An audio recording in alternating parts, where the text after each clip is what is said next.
Welcome to the Bold Lounge podcast. My name is Lee Burgess, and I will be your host. If you're anything like me, you love hearing inspiring stories of people who have gone on bold journeys and made a positive impact in the world.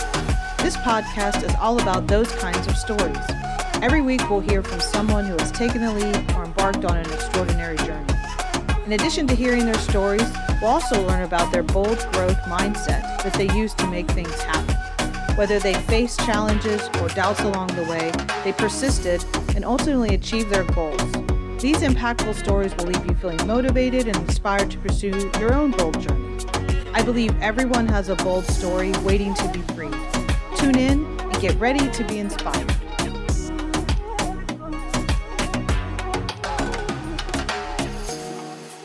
Welcome to the Bold Lounge. Today I am so excited, and I'm actually pretty cozy myself today in my hoodie to have this podcast. And we are going to be talking to Lauren Massarella and Michelle Anderson. They are the founders of the Sister Project blog, and excited to talk to fellow podcast host of the Cozy Conversations with Sister Project podcast. Welcome. You got it. Thanks, Lee. Thank you so much for having us. We're thrilled to be here. And we're so excited that Also you're cozy. You look cozy. Well, thank you. Thank you. And you're all cozy too. So that's pretty awesome. Always. Yeah. It's a mindset. It's not even about the clothes. It's a total mindset. Yeah, hashtag cozy. Let's start trending that. Yeah. So I would love for you to do just intros of yourself, because I think some people may not have heard of your podcast or heard of your blog. So just kind of do the intro to who you are and a little bit about the Sister Project. Sure. Go take it away, Michelle. My name is Michelle, and I am one half of the Sister Project. Lauren and I are actually really real life sisters. People always ask us that all the time. I even asked it. Yeah. We're real life sisters. Yeah. And in 2014, we created the Sister Project blog, which is our space where we curate all things cozy, mindful well-being. And then in 2020, some shifts in life, some career shifts. We kept moving in this direction, and Lauren and I created our cozy podcast, Cozy Conversations with the Sister Project, where we like to inspire people to really embrace the art of cozy living, but so much more than that, leaning into the seasons, slowing down, taking pause, like we all work really, really hard, but we also really, really believe that it's important to rein it in and slow it down and simplay life. Love that. Lauren, what else? Well, that's the PG portion of our podcast. Yeah. I produce the podcast. So we always end it with, Michelle, Lauren, what do you guys do? What are we doing to fulfill that bucket of cozy, mindful well-being? So you got to get to the end to hear that part. But a big portion of our podcast is also talking about really real life experiences. We cover a host of topics when we're talking about infertility, parenting. I'm a new mom, lost grief. We lost our mom to dementia, but we also go right into pop culture and things that are going on. I love finding what I call hot topics. Mm-hmm. So I dive through a lot of what's going on, what's trending, and I bring it to our listeners because listen, it's one of those podcasts where you can just press play and fold 50 loads of laundry and feel good, have a good laugh. You might cry a little bit, but then at the end of the day, you're done with our podcast and you feel hopefully a little bit better about everything going on in life. Yeah, that's the purpose, right? I think, I didn't set out to do a podcast. Did you all set out to do that? No. How did that fall into, and I will get to the definition of bold in a second, but just since we're talking about the podcast, how did that start off? I think that the podcast was sort of an evolution of Lauren and I as content creators and working partners. We always had this really dynamic sisterly banter with these really deep conversations that we thought, that was missing from our platform. And we were ready to pivot. And that's what you do in these entrepreneur spaces. You kind of shift gears and go where the wind blows.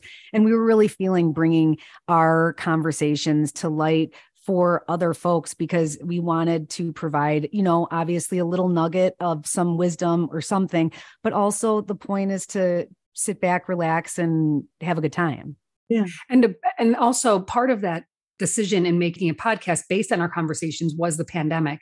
A lot of people during the pandemic started, I don't know, with my best friend, I started FaceTiming her every single day. So we found that our conversation was really kind of soothing and comforting, especially in these very uncertain, weird times. And like sisters do, we were sharing so much. What are you making tonight? What recipe are you using? What are you watching? And that all became, we're like, why are we just sharing this with one another? We should be sharing it with everybody. And also not only that, then the hard stuff. It was like, I was going through IVF during a portion of the pandemic. So I really leaned on Michelle, who also suffered from infertility. So there was a lot of that sisterhood banter that was helping us. And we were like, I bet if we shared some of this with other people, it might help them too. Yeah. Some of my best times, like in my family, so I have two little sisters and an older brother. Fun. And my daughter is almost like a sister to my little sister. Some of the best times I've had are literally kind of the banter around the table at my parents' house. Like, oh yeah, and it's kind of the going in the back and what's happening. And we're kind of all over the US right now, but I can definitely relate to that. It kind of, you're bringing that into someone's home and having that conversation. So I love that. Oh, it's fun. Yeah, there's not much like a conversation with your sister. Like, I mean, your sister, you can really like strip it down and let it all hang out. Oh yeah.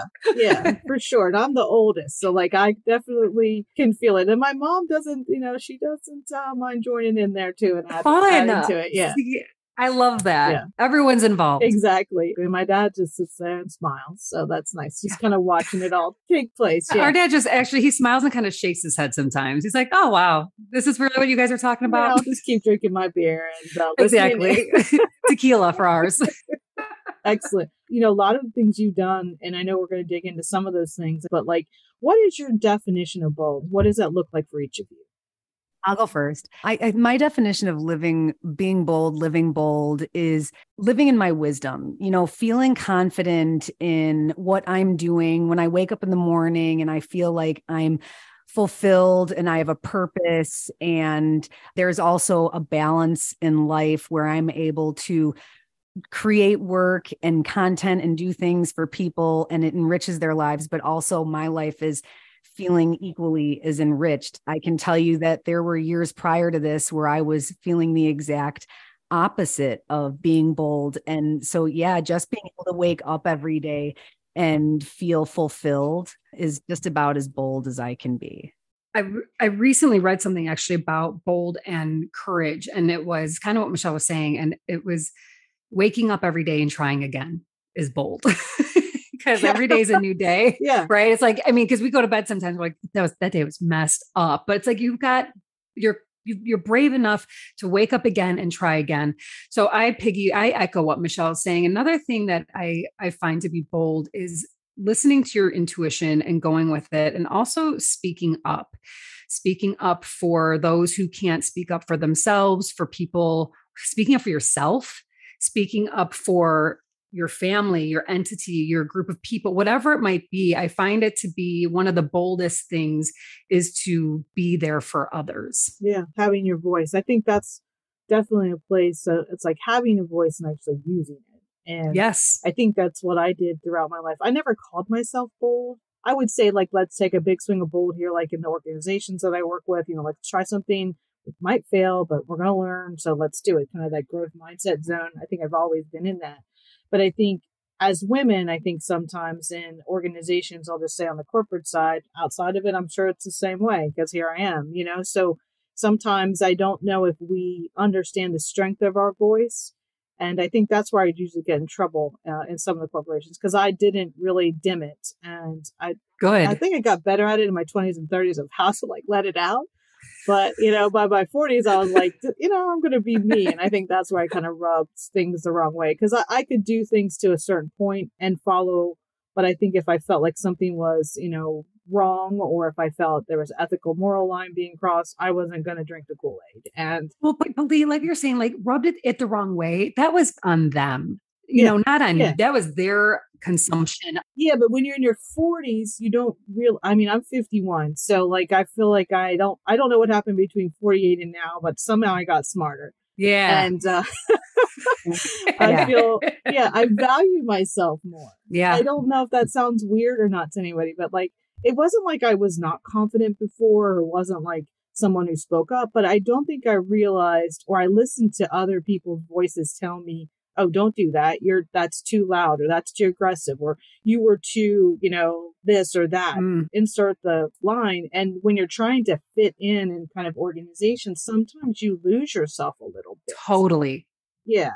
And I think I just got to the point where I felt almost like I could never be me. But I was still being me, and then it was getting me in trouble. And so I think that's also kind of what led me to the place and space where, I burnt out. And that happens. Well, listen, I love hearing about your boldness. I think it's badassness. I never thought of myself as that either, so yeah. Based on what you're telling us, yeah, I feel like your story's so interesting, Michelle. I mean, I know we're taping at the moment, but you did share with us how bold of a move you made over the pandemic, quitting, going from your career to do your own thing. And that is remarkable. Yeah. I just had to happen. Like, my health had gotten so bad, and I actually had to rebuild myself from that perspective before I even started the business. But I was still having fun doing the creative stuff, thinking differently, and kind of like freeing up. It's like, it was like almost like a different part of my brain came alive. Can you relate to that? Yes. That's what I was going to say. Yes, 100%. There's nothing creative coming out of a stifled, exhausted, for me, resentful. I was angry. I was so irritated by the fact that I was barely around for my kids. There was nothing. And then when I freed up that space and made the move and shifted and committed put everything into the sister project, it was like my head popped off of my body. Or you put a different one on, right? Yeah. It's like people would say you look different, you sound different, you're smiling more. So it's just kind of it was just a moment of time. It was like scary at the same time. It was just the most free moment of my life so far. It's such a growth point, isn't it? Like, you can catch that transition. It's just like you really feel like an expansion of yourself when you do that. It is terrifying / how they say, stepping out of your comfort zone and getting out on the other side. I mean, nothing trumps that feeling. And you can't explain it to somebody else, right? You can't say, it's like I always say to some of my clients and to some of the people working with, like, I could just do it. But you got to experience yourself. You got to take the right left steps into it. I think the person has to hit that low burnout, whatever that looks like, themselves. Yeah, it's no joke. I know people talk about it a lot. For me, like, burnout is serious. Like, how depleted did you feel? How energy sucked? I was at 1%. I mean, and everything was given to my job, and I wasn't me. Like, when you get to those places, and I bet a lot of listeners can relate, that you get to a place where you're like, I'm not even acting like me. I'm not even thinking like me, or like I'm short, or like I don't have as much patience, or, for me, I wasn't sleeping, and that's terrible. And I wasn't eating well. Yeah. So it added up. So I had to make that bold move, and I did. And I'm not looking back. Being an entrepreneur and doing your own thing doesn't mean you don't have the tough days, or some days don't feel tired, or it's just a whole different type of tired is what I've mentioned. So when's the first time you all remember being bold? So obviously you're bold now, but like, when's the first time, like, from your definition, that you're like, yeah, I'd say that was bold? Gosh, I've got like a big moment and I've got a little moment. The little moment was a teacher was really brutal to me, and he treated me terribly. He would call me names. This was at our high school. It was a strange dynamic between teachers and students. And I chose not to like give into it. He wanted to be, this is so strange. He wanted to be called daddy. Okay. And I know it's so weird. And he was our speech teacher. That is beyond weird. And he'd be fired hopefully today for that. I know it is. It is. No, he is loved and adored. It's so weird to me. And I refused to call him that. And so he hated me for it. But I felt very bold that I wasn't going to give into some sort of weird, it was strange, and I felt uncomfortable. And as a young woman, as a young, I was probably 16, 17. It was a strange feeling for me to have that kind of relationship with a teacher, but I felt very bold in sticking up for myself and not giving into it. And for the rest of that semester, he treated me like garbage. And that how I felt that was the repercussions of me not going along with his agenda. And from then on out, I felt really brave about sticking up for myself or voicing or not giving into what other people wanted me to give into based on what they wanted. So I think that was a very bold move. I would say you said that was the small one. I think that's a pretty Thank big you. one. The other one's like the infertility and IVF, which is that's a big one too. Yeah, the other one was just I didn't go along with. It was a recommendation from my reproductive endocrinologist who suggested that after several failed IUIs and probably having endometriosis to just go and start IVF. And I said, you know what? I don't think I can do any more infertility, any more medical intervention before finding out like if I really do have endometriosis and this is what's causing fertility issues. So I said no to her and I sought a second opinion, got my surgery, the laparoscopic surgery, and confirmed with a diagnosis that I did have endometriosis and fibroids. And he cleaned me all out. And he told me, he gave me a uterine facelift, which was really exciting, but it felt really bold. And this woman, I went back to her and she got me pregnant after 3 IVF rounds and a lot of eggs harvested. So I worked with her, but it felt good to advocate for myself and make a bold decision to not just go along with her plan for my fertility route. It felt good to take my health into my own hands. Yeah. So a couple things in there. Speaking to power. So in high school, your teacher is power. Yep. And so that's big. I think advocating for yourself and not going along with, I would say, group think. Yeah. You know, like, this is what everyone does, so I should do it, or that's the doctor and she's always right. So some bold movements there that can be certainly extrapolated out into lots of decisions. Totally. How about you, Michelle? You know, God, I was thinking about this, and there have been many bold moves in my day, and I was actually trying to which one should I choose? And I'm caught between the first bold memory that I have as a teen when I was walking through the halls of my high school and a jerk made a comment to a girl who struggled with her weight. And he made a rude comment about her weight and her appearance. And I couldn't allow it to go. I couldn't allow it to be something that was said without calling this person out. And I was like, really, dude, you're a jerk, basically, you know, like, what the hell? And he actually, it's unfortunate. He pushed me for sticking up for this person. It was very strange, but I walked away from that situation feeling kind of scared, but more strong in my ability to stand up for somebody who needed somebody else to step in and say, I got you. Well done, Michelle. And just, later on in my athletic career, I was an athlete through college, and my team was victimized by a coach. You know, I don't talk about it often, but it was, he was making inappropriate comments and reaching out in inappropriate ways. And as a group, my teammates and I went forth and we're like, you know what, we're not going to do this anymore. You can't treat us like that and sexually harass us and talk to us like that. We're out. And we walked and we went to the school. And does he still have his job? Sadly, I wish I can say that this situation was directed in a different way and he was fired forever.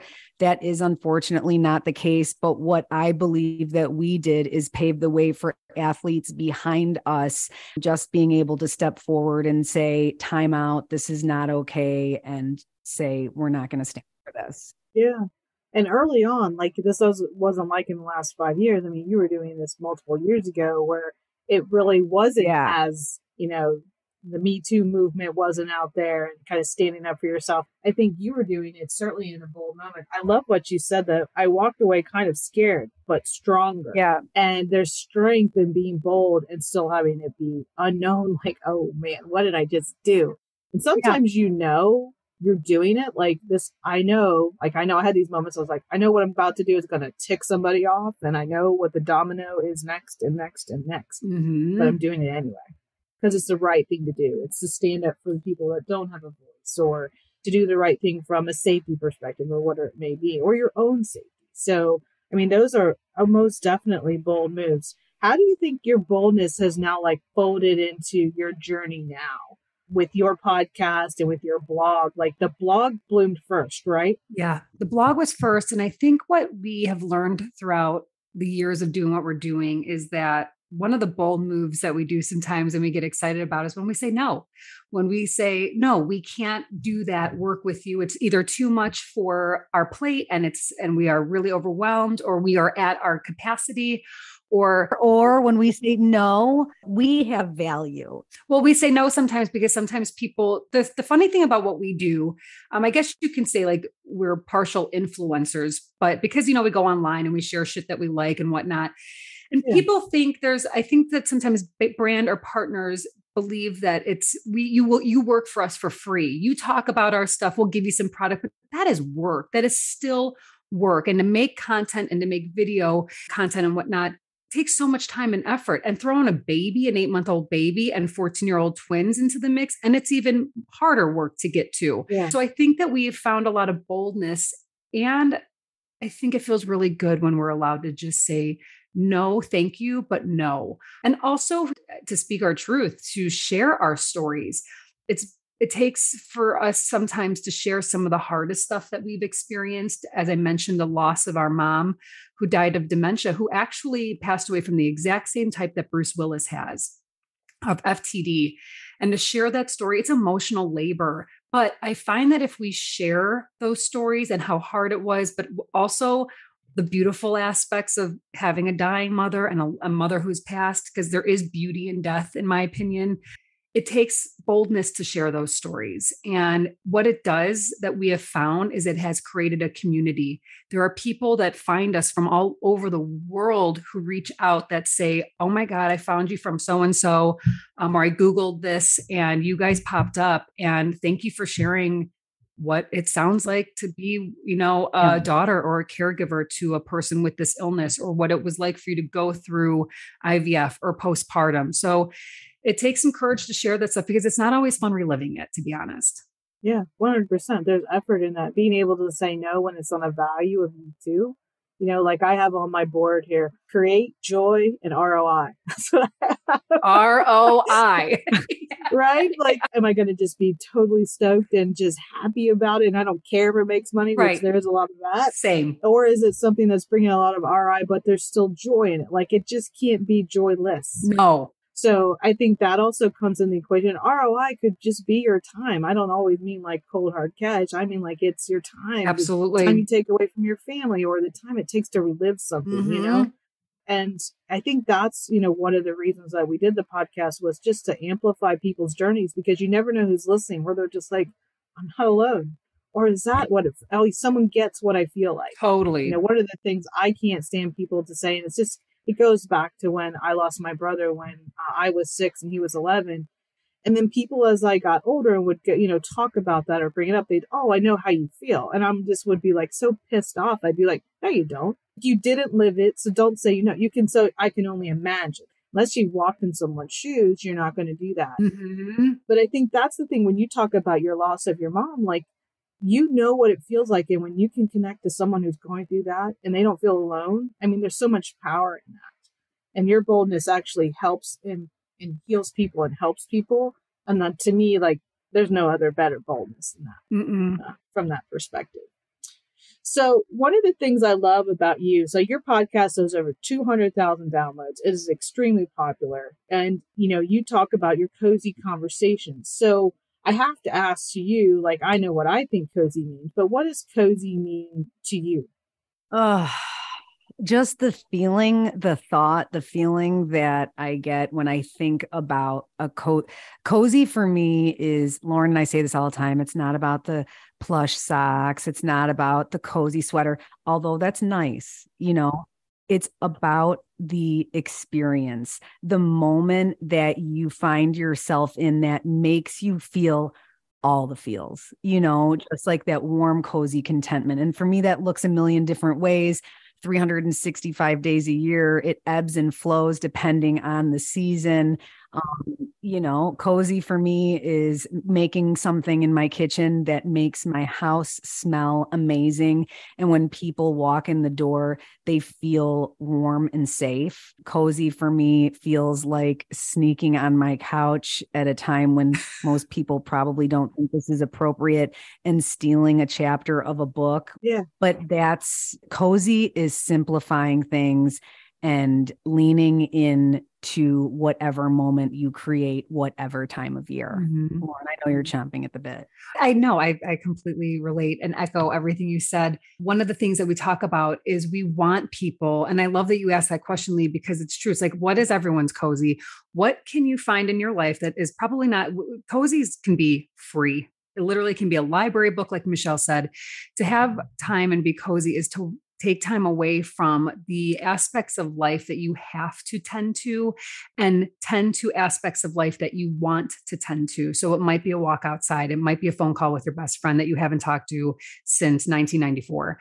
It might be anything that you can imagine that will relieve some of the daily grind and hustle from your being and give you a little bit of time of respite, a little bit of time to kind of collect yourself, be in the moment, and observe what's going on around you. Because being entrepreneurs, Lee, and you know this, it is an everyday. I mean, my head is spinning. I'm trying to time block. I'm trying to feed a baby. I'm trying to make one freaking Instagram post, and it's bananas. But if I don't get it all done, A, that's okay. B, within all of that trying to juggle, I have to take time to not do any of that. Like Michelle called me right before we recorded this, or I called her on the walk with Luna, and I popped in your podcast to learn more about you and just get prepared for this talk today. But then at one moment, I made a very conscious decision, took my earbuds out. I'm like, I'm an asshole. I need to be talking to my daughter who's looking all around. And I'm like, look at the blue sky. There's buds on the tree. And then I found myself shoulders dropped. I got less anxiety because walking is so good for your mental health and physical health. And I found just being in the moment for that 15, 20 minutes, just that is actually what prepared me the best to have this conversation with both of you ladies. And that's what we try to inspire for our listeners is just take time out. Whatever your cozy is, go do it. I don't care if it's shopping at the mall or getting a steak. As long as you're not working and grinding and hustling, then you got it going on. Yeah, lean into what your being is asking you to be, right? Totally. And lots of people say, "Well, I don't have time, and I don't have this." Well, but that's the problem. That's the problem, right? So, one of the things we talked about before we started recording was like we were talking about burnout and wellness and the connectedness between some of the messaging I have and some of the messaging that you all have, and really cozying is taking care of yourself, too. Like it's putting yourself first and knowing that everything else, although there's very important things. There are things that need to be done, but you have to take care of yourself first. And sometimes people think it's too hard. Why do you think it's hard for people? What do they need to think about more when they say it's too hard? It's a really good question. We're like addicted. We like live in this society that is addicted to being busy. And so Lauren and I like to really be supporters of the doing nothing movement. Like there is something really quality of life to just doing nothing, not seeking out the goal, not trying to accomplish, cross the list, do the things. I was actually reading The Daily Stoic yesterday by Ryan Holiday, and he does this great book. It's called, are you familiar with it, Lee? Yeah. Okay. His book is so good. And every day is a new day. And yesterday's day was about sitting on a chair and doing nothing, just sitting there and letting your mind you and your mind connect, listen to your thoughts. What are they telling you? Like maybe you'll come up with a great idea. But I think the reason why, like Michelle said, we can't slow down is because we are in this busy culture. In other countries, especially the Scandinavian countries and other European countries, and probably all these other countries all over the world, they are professionals at enjoying some social time with their girlfriends and incorporating family and friend time and making this kind of stuff happen. And Hygge, right? Yes, exactly. Hygge. Yeah. And that plays a huge role in our messaging as well, because we admire how other countries live their lives. If you look at Finland and some of these other Scandinavian countries, it's very cold and it's very dark for a good portion of their year. And they are still slated as some of the happiest people on planet Earth. And that's because they know what they're doing. Right. The other thing is this hygge thing. We live in a society too, where we're also disconnected. We're like connected to our phones. We're connected to our computers. We're constantly doing everything but actually having really important connections, which is another huge aspect of what hygge is. It's this creating moments in space where you are having interactions and conversations and sharing lovely meals with your people, just for the sake of having a conversation and a connection, which is proven good for you. And also the truth of the matter is life is way too short and no one is guaranteed tomorrow to be working all day, every day without some sort of connection with whether it's a book or another person or with nature. Eugene Levy has a new series out called The Reluctant Traveler. I think that's what it's called. And he was just in Finland. And the Finns believe that connection with animals, nature, families, and themselves it's like the perfect trifecta for happiness. And that stuff it's simple. I agree. Right? And it's simple. Yeah. You don't have to spend $1 million. I mean, yeah, if you want to travel, you might rack up a couple bills, but that's awesome too. But whatever gives you joy, and it doesn't have to be connection to material items, because non-attachment will also have you find happiness. And non-attachment is very hygge and very cozy as well, because if you're not connected to all the BS and the material things, then you're just on a different kind of clearer path. Yeah, you're actually connected and dialed in more to the things around you, your surrounding nature, the people, etc. You're always, I think what I'm always trying to do, especially now being on, doing my own thing, is just be more intentional and be more present. Yeah. And people hear this over and over, but I don't think they actually try, like for me, like for some reason, like, and I'm sure there's some science to it. I should look it up, but like your shower thoughts. I have some of my best ideas in the shower. I actually have a notepad in my shower. Wait. As weird as that. There's Aqua Notes. That's why I wanted to, wait, what is this? Wait, tell us more about this Aqua Note, please. Yeah. So that's just a little notepad that's waterproof, so that you can, as a pencil that works in the shower. Now we're getting it. Like Amazon Aqua Notes. Thank you. And for me, I know what it is. You're just getting clean, and like your brain doesn't have to concentrate on the phone, the what's next, the schedule, the did you do that or did you not do that? Mm-hmm. But having that moment, like more in life when you're not in the shower, is what I'm trying to do now, I think. And, it's the little things, like you were with your daughter, but I was, walking the dog, and the dogs, like, they're present all the dang time. They really are. Like, literally, like, let me stop and smell the wind. I'm like, what are we doing? We don't have time. I'm like, oh, smell the wind. Wait a minute. We have time, like, okay, it is kind of cool out here, and be here now. And I think people just need to find that. And I think the other thing is, if you don't, the repercussions of that aren't good. Mm-hmm. You will be unhappy. You might not be healthy. I mean, what are the other things that, you think you've seen or you've even experienced yourself? Like if you're not aligned with that lifestyle. Lee, you just brought me to think about something. First, we can learn so much from animals, just putting that out there. Like you said, the dogs are looking and they're like wagging their tongues and they're seeing and feeling. But the other thing I was just thinking about when you were talking about what you just a moment ago was that I know some people who are very, very wealthy and very well off. They are the grumpiest freaking people I've ever met in my life. Now, I know some really rich, happy people too, but some of the people that I know who just have bags of money everywhere are so pissed off. They're so negative, because I can guarantee one thing for some of these people, and they work so hard, work. I got all the money in the world, but all I'm doing is working. And that what doesn't make you happy. But now if you can integrate that work lifestyle with moments, time, take that PTO. There are reports out there about people that just leave money on the table, leave days on the table for what? To keep working so that they don't have to stress about the emails. Deal with it when you get back. Everyone's going to be fine. No one's going to die if you don't get back to that email. Yep. Yeah. It's insane. For sure. It's just not, I just don't think life is sustainable in that. Not a happy fashion. one. If there are little bursts of sprinkles of hygge and time and solitude and connection, like it just the cumulative effect of not making space for that ends up being like, burnout, mental health issues, all kinds, body falling apart, angry, relationship issues. It's a domino effect. Yeah, for sure. There's a Neil Young line, the money you make isn't worth the price that you pay. Done. And so sometimes that really is the case. And I'm not saying don't have a job. I'm just saying, like, are you looking at what you're doing? Because some people say, well, it's stable and I have a job and I can't leave and I can't even think about this opportunity. And someone the other day, we were talking about benefits and and I have benefits. I'm like, let's talk about that.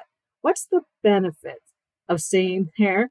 And then what's the benefit of leaving? This is someone who's trying to make a decision. Sure. Should I stay or should I go? And like, they were talking about benefits. And I'm like, well, you can get healthcare on this side of the street. Like it still happens even when you don't work for X. I love how It you is said possible this to- side of the street. It's totally true.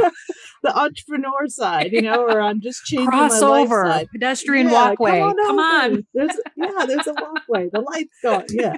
So come on over. But it's just like, I was there for so long, but I didn't realize just what could happen if I just could do it. And I think that's where it's just like, sometimes I think the money does kind of, you know, lead, or they're the breadwinner and they just can't imagine changing. Well, like I always say too, like begin, like, let's begin thinking about like, what would you do? Maybe there's some parallelism. Maybe it doesn't have to be all or nothing.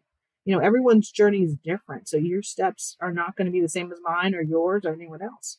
So like just kind of broadening that thinking is helpful for people to feel cozy as well. Mm-hmm. And, you know, we were raised with a mindset that get a good job, get good benefits, get a good job, get good benefits. And it was, 100%, I mean, I feel like our stability and I did that. And I worked from industry to different kind of industries and I got my benefits and I was freaking not loving it. And now I'm sitting here in different circumstances, but loving what I do and working towards different things that will make me happy, things that I'm not stressed out about. I learned a long time ago that I don't do well with rules. People tell me when I've got to be here, you get a 30-minute lunch. I'm like, I can't even eat that food. And, you know, it's just a bunch of garbage. We don't like to be controlled. Yeah. So it feels, but I agree. This side of the street is difficult. It's challenging, but it's so liberating and it feels really freaking good and cozy. Yeah. And then again, it's not dissing the other side. It's more so just saying, is that making you happy? And if it is, awesome. Like stick with it. Like be the best, whatever you are. Mm-hmm. But if you're having that gut little, like, I wish I could do something different, or I want to explore, could it be different? Like all I'm saying is just start to unpack it. Just start to think about it. Just start to talk to people about it. Because I think that's also important. And write it down. Like, I think that's really helpful too. So when people, you know, we're talking about, just real quick before we end here, I could talk to you guys for a long time. This has been a lot of fun. Same.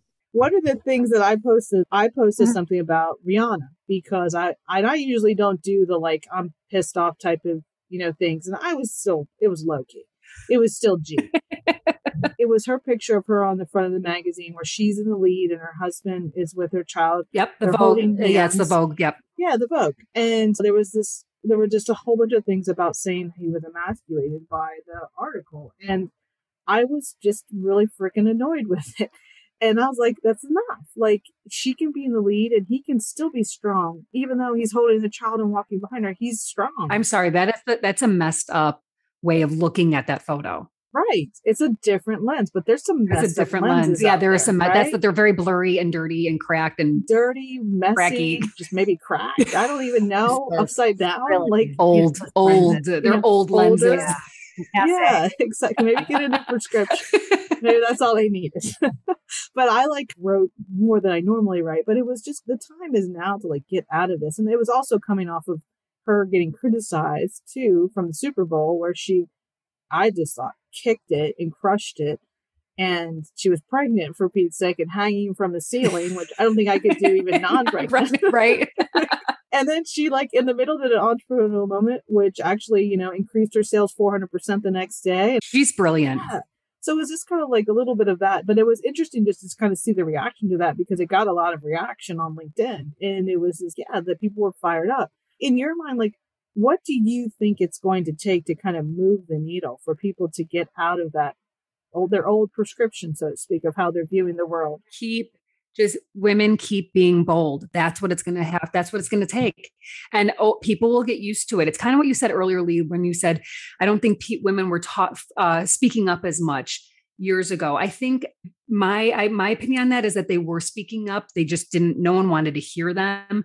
And then they got freaking loud. And I think until people just get used to the fact that women are leaders, that women can and are bold, then they're the ones that have to sit with their discomfort in seeing strong, powerful, smart women And until they can reconcile with that issue that they have, that's a personal thing. I think women are continuing to move the needle and be bold. And that Vogue cover, that shot with Rihanna, I was pregnant with her at the same time. I like to pretend she's my pregnant buddy. I know, it was really actually very cool. And watching her turn pregnancy into something that can be sexy and fashion forward, that's also very bold. We see, my mother-in-law would be like, Lauren, we wore tense when we were pregnant. And that's because people thought of pregnant bodies as like, oh, they're getting bigger. Oh, they're, like they're changing. And it was kind of not as beautiful. They're beautiful. Yeah. Instead of us being carried around by and honored like the amazing people. Instead of being on a pedestal, yes. Hanging from a ceiling right. And like bright red. People just got to keep being bold. And I love what you're doing in this podcast because you're giving an opportunity for women to amplify their boldness and help move that needle. What we're all doing, this is, I think, the path to the needle being moved more and more. 100%.